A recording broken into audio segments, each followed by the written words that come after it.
Thank you very much. To start with, my name is Comrade Splendor Oko-Eze, the governorship candidate of Labour Party in the just concluded governorship election 2023. The matter started right from when we conducted party primaries. And as at that time, I was the state chairman of Labour Party that conducted the primary of Labour Party in Ebonyi State on the 9th of June 2022.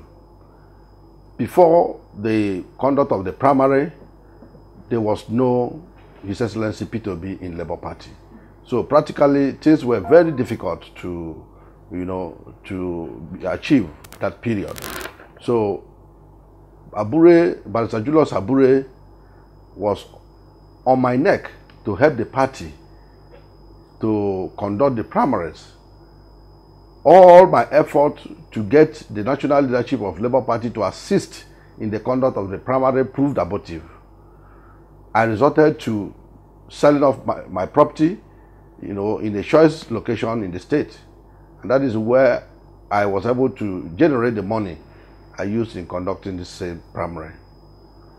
After the conduct of the primary, Barrister Julius Abure was very excited. He said that he never knew that I can single-handedly conduct that kind of primary, that he knew that a lot of money must have gone in. I said, yeah. He said, okay, that I should not worry, that the party will see to that. I thanked him. After the primary was conducted on the 9th of June. So the next month, Abure called me that I should please come to Abuja, that there is a development. And I said, okay. I boarded the next available flight, came to Abuja, met with Abure. In my own way, I was thinking that maybe the party wanted to reimburse me of the money I spent in conducting the primary. Little did I know that Abure has struck a deal with a man he referred to as a big fish, that left APC. He participated in APC governorship primary, where he failed woefully, and then jumped over to Labour Party. Instead of coming to the party at the state level to identify with the party, probably go to his ward, tender a resignation letter, then resign formally from his party, APC, before coming over to Labour Party. He did not resign, which means he was still in APC, and then jumped over to Labour Party. So instead of meeting me in the state, he chose to meet organizing secretary, former organizing secretary, Clement Ojukwu, who in turn took him to Abure, Barrister Julius Abure, and they struck a deal. The man made a confessional statement that he first of all gave them 200 million naira, which he paid through Oluchi, the treasurer, in 4 installments, 50 million. That was what exchanged hands with Abure and the man called architect Edward Nkwego, the owner of Barcelona Hotel. So with the money Abure collected from him, Abure didn't deem it necessary to even hear from me. What Abure now demanded is that I should write a withdrawal letter and give to him that he has gotten a big fish. I said, who is the big fish? It took him a lot of time to tell me the name of the big fish he caught. Until I continued to press, he now summoned the courage to tell me whom the man is. I said, this man you just mentioned is of the APC. And the man is a mole sent to Labour Party to destroy Labour Party. And we cannot do that. We have suffered a lot to have this party destroyed by an agent of the APC. But because of the money he has collected, he gave a deaf ear to all my advice to him. I told him that in terms of popularity, political popularity in the state, that I am more popular than this person you are talking about withdrawing to. That in 2019, I contested governorship position against the incumbent governor, Engineer David Weze Umahi. I ran for that position with the platform of Advanced Congress of Democrats, ACD. All the effort of the incumbent government to get me into stepping down proved abortive. I contested, and at the end, they declared the incumbent winner. I went home. Now, it's 2023. I have my structures intact. And I'm more popular than him.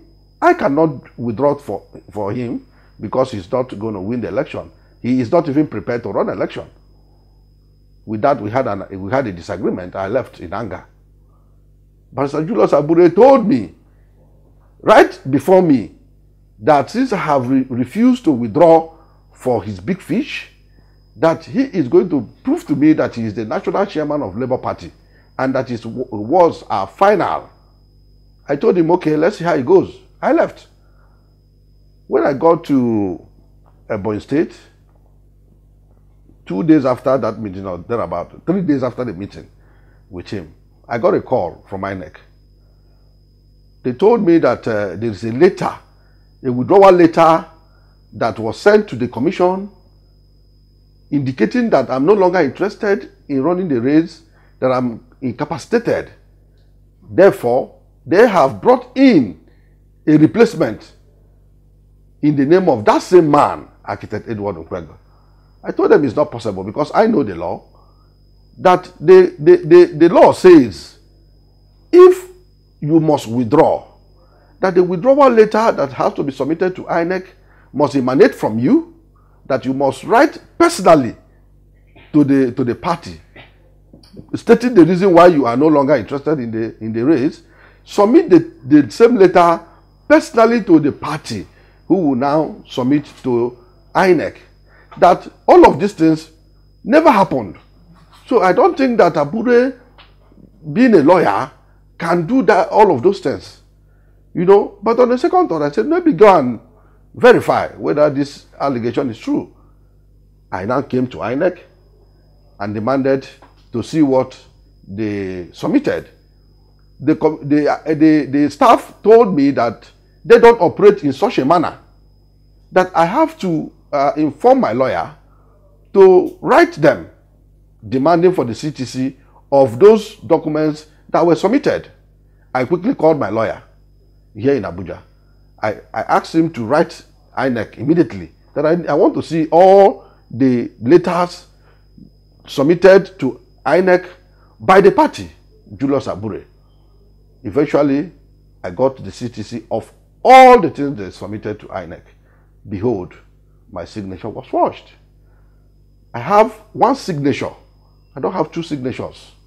And this signature, way back my secondary school days, I had the signature to date. Even at the bank, I operate one signature. When I saw this thing, I saw that what they use is initial.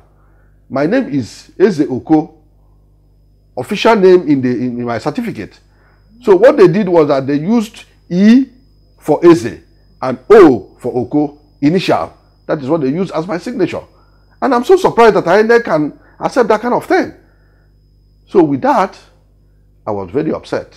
So I had to instruct my lawyer to write a petition to the police.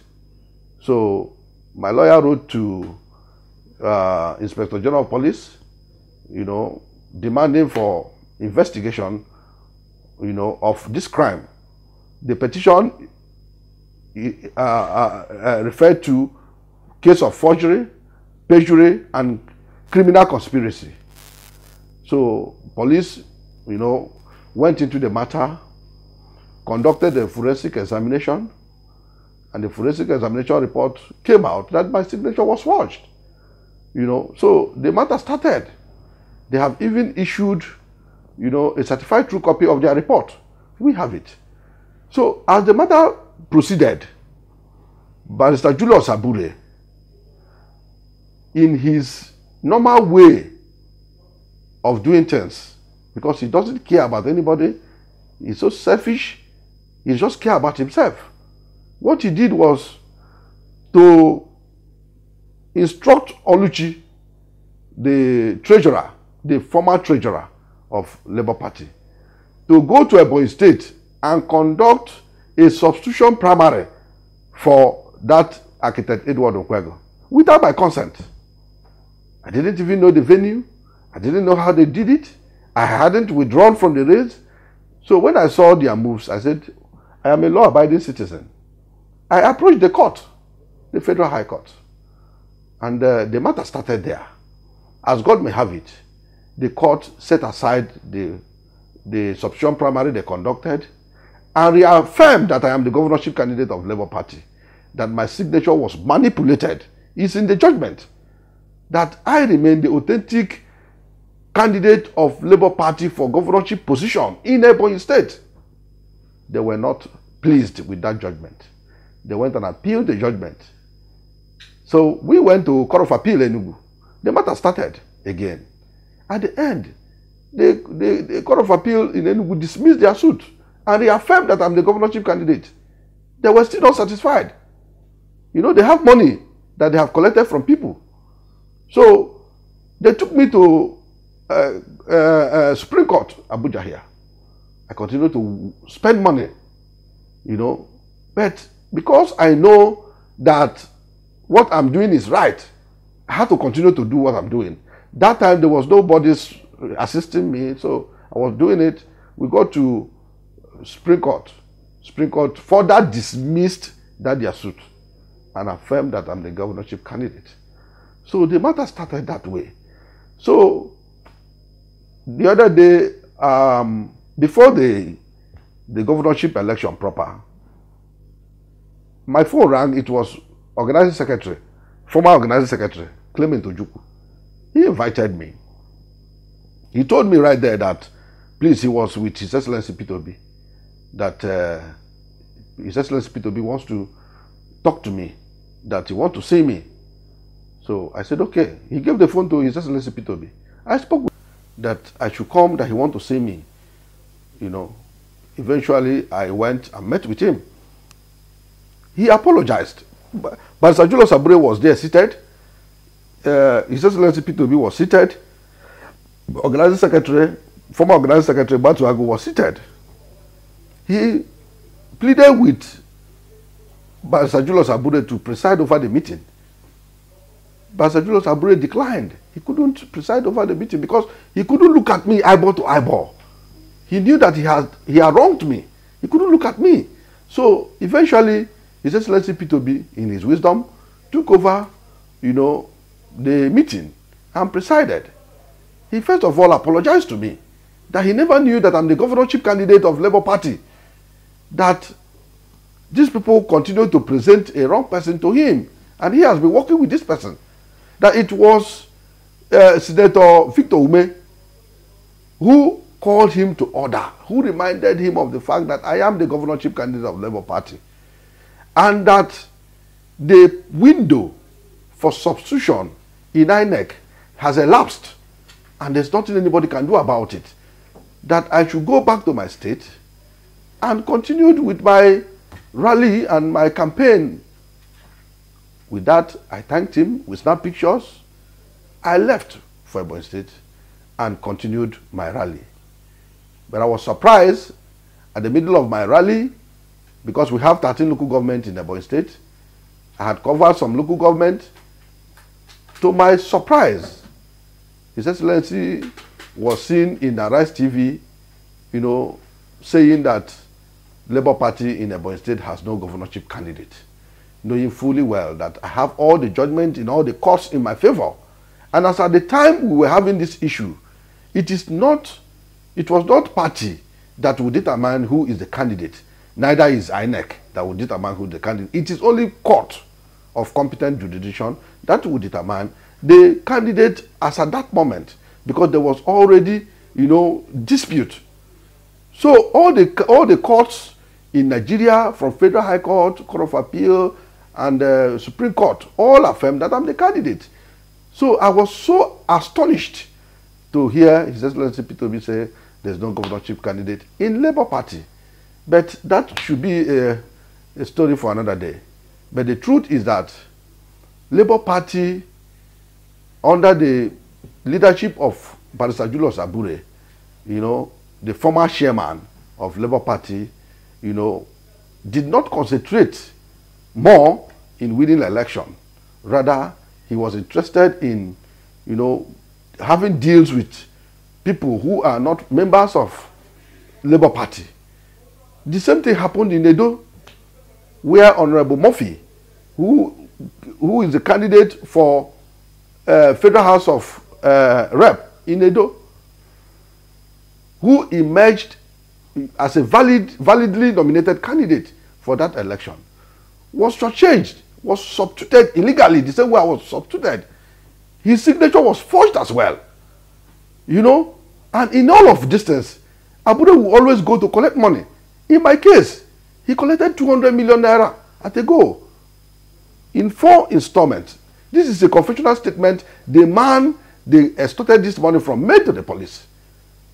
At the long run, they continued to extort money from the man in the way of going to court and all that. And the man said he has spent well over 400 million in this matter. The same thing he did in Edo, the same thing he did in Lagos. So my question is, in all of these things you are doing, how are you supporting His Excellency P2B to become the president with all this attitude? So this is where we got ourselves and I said, since we, the youths, because I believe that this particular electioneering period is centered on the youth, that the youth have woken up from their political slumber and they want to take back their country. If youth like us can aspire to become a governor, to become president, to become senators, so people like Abure should not shortchange us simply because they want to make money. Thank you.